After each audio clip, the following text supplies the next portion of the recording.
থানা থেকে লুট করা অস্ত্র দিয়ে মাদক দ্রব্যের পরিদর্শক সিদ্দিকুর রহমানকে গুলি করা হয়েছে বলে জানিয়েছে পুলিশ। এই ঘটনায় ৩ জনকে গ্রেপ্তারের পর বুধবার সংবাদ সম্মেলনে এই তথ্য জানিয়েছেন তারা।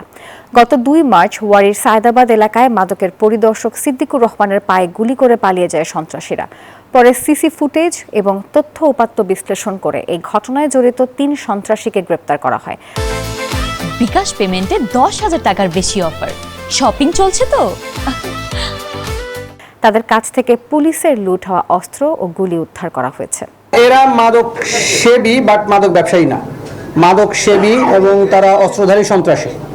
এরা খুব কাকতালীয়ভাবেই মাদকদ্রব্য নিয়ন্ত্রণের যে অপারেশন চলতেছিল সামনে পড়ে যাওয়ায় র্যান্ডম সার্চিং এর সামনে পড়ে যাওয়ার কারণে ওরা প্রথমে পলানোর চেষ্টা করছে, তারপর পলাতে না পেরে গুলি করছে, ফাঁকা গুলি করছে, আর একটা গুলি পায়ে লাগছে।